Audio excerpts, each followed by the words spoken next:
வார்கொண்ட வனமுலையாள் சருக்கம் களரிற்றறிவார் நாயனார் புராணம்.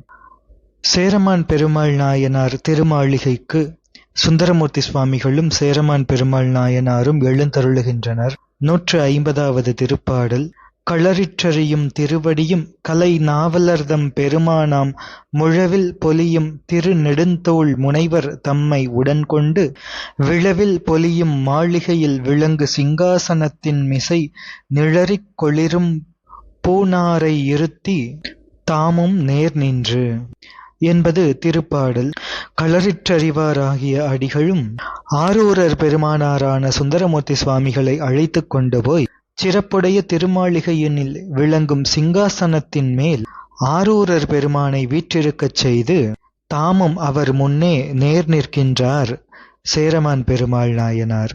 சுந்தரமூர்த்தி சுவாமிகள் எழுந்தருளும் பேற்றினை இறைவர் எழுந்தருளும் திருவிழாவை விட மிக பெரிதாக போற்றி சிறப்பு செய்தார். மன்னவர் திருவும் தங்கள் வைதிக திருவும் பொங்க விளங்குபவர் சுந்தரமூர்த்தி சுவாமிகள். எனவே அதற்கு ஏற்ப சிங்காசனத்தில் எழுந்தருள பண்ணுகின்ற நிலை இங்கே. அவரை சிங்காசனத்தில் இருக்கச் செய்து தாம் எதிரில் நின்று பணிந்து நிற்கின்றார் சேரமான் பெருமாள் நாயனார். 151வது திருப்பாடல். செம்பொற் கரக வாசநீர் தேவிமார்கள் எடுத்து ஏந்த அம்பொற் பாதம் தாம் விளக்கி அருள புகழும் ஆரூரர் தம் பொற்றாளை வாங்கி இது தகாது என்றருள தரணியில் வீழ்ந்து எம் பெற்றிமையால் செய்தன இங்கு எல்லாம் இசைய வேண்டும் என என்பது திருப்பாடல். சேரமான் பெருமாள் நாயனார் செம்பொற் கரகத்தில் மணமுடைய நல்ல நீரினை கொண்டு சுந்தரமூர்த்தி சுவாமிகளின் திருப்பாதத்தினை பொற்பாதங்களை விளக்க வேண்டும் என்று எண்ணுகின்றார். எனவே அதற்கு ஏற்ப அந்த செம்பொற் கரகத்தில் மணமுடைய நல்ல நீரினை சேரமான் பெருமாள் நாயனாரது தேவிமார்கள் எடுத்து ஏந்தி அதனை வார்க்கின்றார்கள், நீர் வார்க்கின்றார்கள். அந்த நீரை கொண்டு சுந்தரமூர்த்தி சுவாமிகளின் பொற்பாதங்களை தாமே விளக்கத் தொடங்குகின்றார் சேரமான் பெருமாள் நாயனார். அப்பொழுது சுந்தரமூர்த்தி சுவாமிகள் இது செய்தல் தகாது என்று அருளி செய்கின்றார்.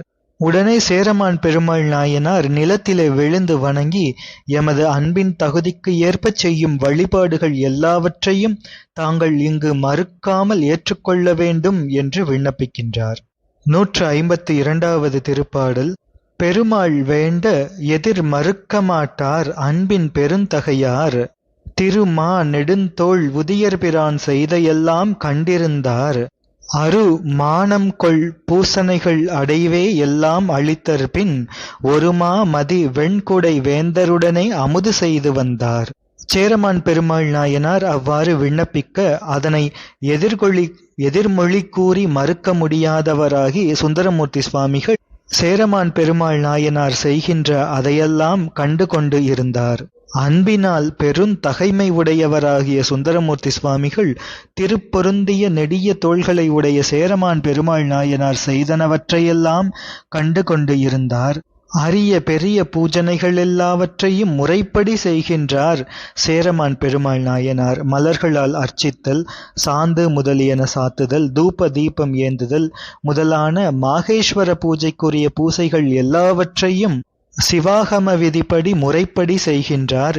பிறர் எவராலும் செய்தற்கு அருமையாக அரசரால் செய்யப்படும் தன்மை இந்த மாகேஸ்வர பூஜைக்கு உரியது ஆகின்றது. இந்த பூஜைகளையெல்லாம் மறுக்க முடியாமல் பார்த்து கொண்டு மட்டுமே அமைந்து அருளிய நம்பிகள் இந்த பூஜைகளெல்லாம் முடிந்தவுடன் சேரமான் பெருமாள் நாயனாருடன் அமுது செய்வதற்கு மகிழ்ந்தார். அடியார்களுடன் இருந்து அமுது செய்வது மிக்க இன்பம் தருவது என்பதனை நாம் சிறுத்தொண்ட நாயனார் புராணம் முதல் பல புராண வரலாறுகளிலே கண்டு வருகின்றோம். 153 மற்றும் 154வது திருப்பாடல்கள்.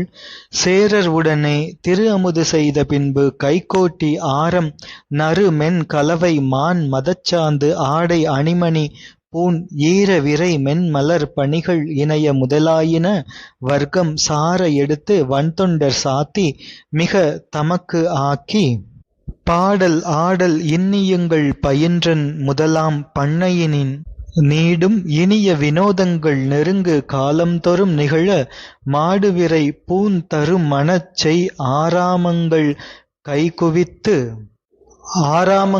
வைகுவித்து கூட முனைப்பாடியார் கோவை கொண்டு மகிழ்ந்தார் கோதையார். சேரமான் பெருமாள் நாயனாருடன் உடன் அமர்ந்து திரு அமுது ஏற்றுக்கொண்ட பின்பு சேரமான் பெருமாள் நாயனார் நல்ல மணமுடைய சந்தனம், அது கலந்த கஸ்தூரி சாந்து, ஆடைகள், அணிகள், மணிப்பூண்கள், குளிர்ந்த மனம் நிறைந்த மலர் மாலைகள் என்று இவை முதலான அணியத்தகும் பொருள் வகைகளையெல்லாம் சுந்தரமூர்த்தி சுவாமிகளுக்குச் சாத்தியும் எஞ்சியவற்றை தமக்கு பயன்படுத்தியும் கொள்கின்றார். முதலில் சுந்தரமூர்த்தி சுவாமிகளுக்கு தாமே சாற்றி எஞ்சியவற்றை அவரது திருவருள் பிரசாதமாக தமக்கு ஆகச் செய்கின்றார் சேரமான் பெருமாள் நாயனார்.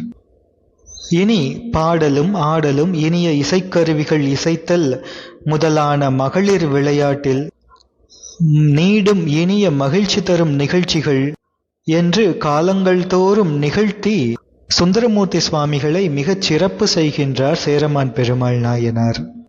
தம் திருமாளிகையைச் சுற்றியுள்ள மணமுடைய மலர்களால் மணம் வீசும் சோலைகளில் சுந்தரமூர்த்தி சுவாமிகளை அமர்வித்தும் தம்முடன் திருமுனைப்பாடி நாட்டின் தலைவர் பெருமானான நம்பியாரூராரை மகிழ்வித்து இருந்தார் கோதையர் பெருமானாகிய சேரமான் பெருமாள் நாயனார். 155வது திருப்பாடல். செண்டாடும் தொழிலின் மகிழ்வும் சிறுசோற்று பெருஞ்சிறப்பும் வண்டாடும் மலர்வாவி மருவிய நீர் விளையாட்டும் தண்டாமும் மதக்கும்பத் தடமலை போர் சல மற்போர் கண்டாரா விருப்பெய்த காவலனார் காதல் செய்நாள். பந்தாடுகின்ற விளையாட்டுக்கள் இவைகளையெல்லாம் வகுத்து சுந்தரமூர்த்தி சுவாமிகளை மகிழ்வித்திருந்தார். அதோடு சிறுசோறு உண்ணும் பெருஞ்சிறப்பு. சிறுசோறு என்பது பல வகையான சித்திரான்னங்கள், பல வகைப்பட்ட அன்னங்களை அமைத்து சிறு சிறு அளவில் வைத்து உண்ணப்படுவதால் இதற்கு சிறுசோறு என்று பெயர். சிறுசோறு என்றாலும் அது பெரும் மகிழ்வு தருவதால் அது பெருஞ்சிறப்பு உடைய சிறுசோறு. அதனை சமர்ப்பிக்கின்றார். பின்னர் வண்டுகள் தங்கும் இடமான பூக்கள் நிறைந்த பொய்கைகளில் பொருந்திய நீர் விளையாட்டுக்கள் அவைகளை காணச் செய்கின்றார். கும்பம் போன்று இருக்கும் மத்தகத்தை உடைய யானைகள் நிகழ்த்தும் யானை போர், வீரர்கள் நிகழ்த்தும் மற்போர் முதலிய விளையாட்டுக்களையெல்லாம் காணும்படி செய்கின்றார். இவ்வாறு பெரும் செயல்களையெல்லாம் பெரும் விருப்பம் பொருந்த சேரமான் பெருமாள் நாயனார் சுந்தரமூர்த்தி சுவாமிகளுக்கு மகிழ்வை ஏற்படுத்தி வருகின்ற இந்த நாளில் சுந்தரமூர்த்தி சுவாமிகளுக்கு திருவாரூர் பெருமானின் நினைவு மிக அதிகமாக மூண்டு எழுகின்றது. 156வது திருப்பாடல். நாவலர்தம் பெருமானும் திருவாரூர் நகராளும் தேவர்பிரான் கழல் ஒரு நாள் மிக நினைந்த சிந்தையராய் ஆவியை ஆரூரானை மறக்கலுமாமே என்னும் மேவிய சொல் திருப்பதிகம் பாடியே வெறுவுற்றார். சுந்தரமூர்த்தி சுவாமிகள் திருவாரூர் நகரினை ஆட்சி கொண்ட தேவர் தலைவராகிய தியாகேச பெருமானின் திருவடிகளை ஒரு நாள் மிகவும் நினைவிலே கொண்ட மனத்தவராக ஆகின்றார். எப்பொழுதும் இடையறாத நினைவு உடையவர் தியாகராச பெருமானை பற்றி எப்பொழுதும் இடையறாத நினைவு உடையவர் என்றாலும் ஒரு நாள் மிகவும் அழுந்திய நினைவு கொண்டு அருளுகின்றார் சுந்தரமூர்த்தி சுவாமிகள். எனது உயிர் போன்றவரை திருவாரூர் இறைவனாரை மறக்கலுமாமே என்ற கருத்து அமைந்த மகுடம் அமைந்த திருப்பதிகத்தினை பாடி அருளுகின்றார். ஆவியை ஆரூரானை மறக்கலுமாமே என்னும் மேவிய சொல் அமைந்த பதிகம். பதிக கருத்தும் மகுடமும் இதுவே ஆகும். இங்கு அரசபோக அனுபவங்களினுள்ளே இருந்தாலும் சிவயோகத்தினை இடையறாது பயின்று வந்தாலும் ஆரூரனை மறக்கலுமாமே, ஆரூரனை மறக்கலாகுமோ? ஆகாது.